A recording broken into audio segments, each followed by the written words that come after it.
Well, hey, what's up? Welcome back to Run Faster. We just finished probably the most taxing, the most physically outside of our comfort zone races of the year so far. Yeah, absolutely. And actually, for me, it's of my life. I've never done a race like that where you run, competing for 4.5, 5 hours. You actually have to eat while you're going, and it was tough. It was fun. It was a lot of fun, but it was tough. It was a great experience. And I think that was a big learning curve for both of us, not knowing how our bodies were really going to respond to that next week or maybe even the next couple weeks of training. So the first thing is, I don't know about you, I felt when I wasn't running, I felt like I could actually kind of run within a couple days. Like not really run, not push myself, but I felt like I can kind of run. I think you maybe did too, but then my body didn't really respond that well. Yeah. Well, fortunately, I was doing some other sort of cross-training as well. The first couple days after the race that I did, I was just looking to get the body moving, get the blood flowing, and re-kick that recovery cycle.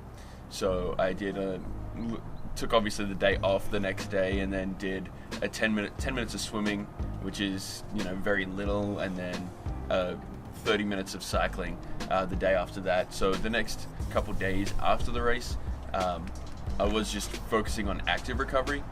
But then even after that point, I felt like I could run, but anything over kind of 3 or 4 miles, and I was absolutely useless. So it was definitely a great learning experience. We both just were pretty underprepared leading into these races. I think I was slightly more prepared for the half marathon, half Ironman triathlon than you were for your marathon. One long run doesn't really cut it. We'll get into that later. No, what we want to talk to you today about is our recovery. So I know, Peter, you said that you took a couple of days, didn't quite ever feel right, and then that actually led into some injuries.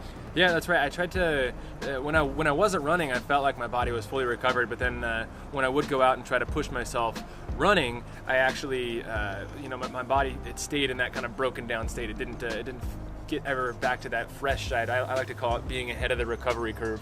And I just never got back there. And so, trying to jump back into regular training within, probably 4 days after the marathon was my first kind of real run, and my body just kept telling me I'm not ready to go, and so I kept breaking down and getting minor injuries. I actually learned a little bit from your experience to not go and push too hard too soon after the race. After my race, it was the most probably the hardest thing that I've ever done, to be completely honest with you. The couple days after, all I was focusing on was returning back to my normal life and regaining some of those 12 hours a week that I was, 10 to 12 hours a week that I was spending training, getting my home life in order. So active recovery, mowing the lawn, doing housework, that sort of stuff. But I also did a swim and a bike ride, something non-taxing on the body, but very short, to try and reboot that recovery cycle. Yeah, so it really is important before you start pushing back into training after a run that over-stresses you, over-taxes you, that you do get on the front end of that recovery cycle, so that when you're re-stressing your body, it's not continuously lagging behind, because if you're always lagging behind your recovery, you're never getting back up to where you were in the first place, which means you're not getting faster, you're not getting stronger. So that full reset's really important. But then you also mentioned the active recovery, and that's really important too. You do need some level of blood flow and some level of refiring your body. Light, easy stuff. After you do physical activity, you swim, you bike, you run, your body goes into a recovery mode. So your HGH cycle kicks back in, your blood glycogen levels start to repair, and your muscles get that repairing plasma from the rest of your body. If you don't move, you're actually impeding your recovery process immediately, in the ensuing days after a really physically taxing race. So it's very important to actually get moving and get that recovery cycle re-going, because if you just recover once, you have, say, a 30-minute recovery window. But if you do it 3 or 4 days in a row, then all of a sudden you've got, extended periods of recovery, helping your body return to that state where it needs to be. it's going to take longer than you think to actually fully recover from an extremely taxing race.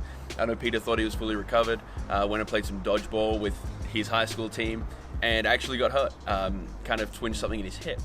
So this is something that, you know, I also took and learned from. I didn't do anything demanding, any kind of workout related things, for about 10 days. And then when I did that, I only was able to do about half the distance and half the effort of, you know, what I should be able to do. And even then, it took me 2 days to recover just from that. And that's important to note with new stimuli too, especially when your body's in that repair cycle and you have a lot of micro tears basically to recover from in your muscles. Putting new stimuli in your body, new stresses on your body that it hasn't had a chance to get used to, that needs to be definitely taken down a notch too. So yeah, no dodgeball, capture the cone, wild, getting into hurdles, things that I did that were brand new on my muscles or in that repair side of things are definitely, you want to take those very easy going into, especially when you haven't been doing, I did a marathon, but most of my training had been generally slow runs, and so I hadn't had that kind of fast reaction time on anything that I'd done, and so you want to take, it's fine to get into new stimuli, but you want to take it easy, you want to take it slow.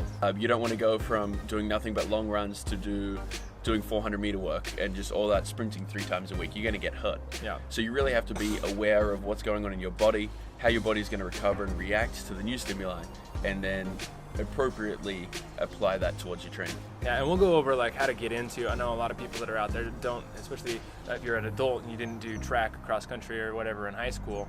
It's difficult for you to get into that fast twitch stuff. So we'll probably tackle that at a different time, because it's a really fascinating topic and it's a really underutilized part of training. But in terms of coming back from recovery, the thing to take from getting into that is jump into the new stimuli slowly. And you mentioned recruiting the refiring the HGH cycle and basically restarting the recovery process every time you get active. An important thing to know about that is when you're recovering, how getting active every day, that's also it's not just telling your body to re-recover, but how to re-recover. So if you're very, very inactive during that entire recovery process, by the time you start running again, after a marathon, you're probably going to be, you'll notice your muscles will be tighter. You'll be less flexible. You'll be less reactive. Yeah. So it's just it's not just that you're getting out. It's not just that you're recovering. It's also how you're recovering. That's exactly right. So that's all from us today, talking about how to not be a zombie after a massive race and return to normal life. That's right. But keep looking out in the future. We've obviously got more videos coming out. We always promise that, and then we go for an extended period of time without posting anything. That's the trick. But as long as we keep you watching at some point. Yeah. See you next time. Like, subscribe, comment, ring the bell for notifications. Share this with your friends. Tell your grandmother that she's your favorite person in the world. That might be bad for people who don't have grandmas. That was my bad, guys. I'm sorry. Yeah, if that's you, that's you. Damn it. I've got a grandma. She doesn't know who I am. Oh, okay. Just, not all that. Fair enough. See you next time. Bad thing, though. Yeah. See you next time. Meh.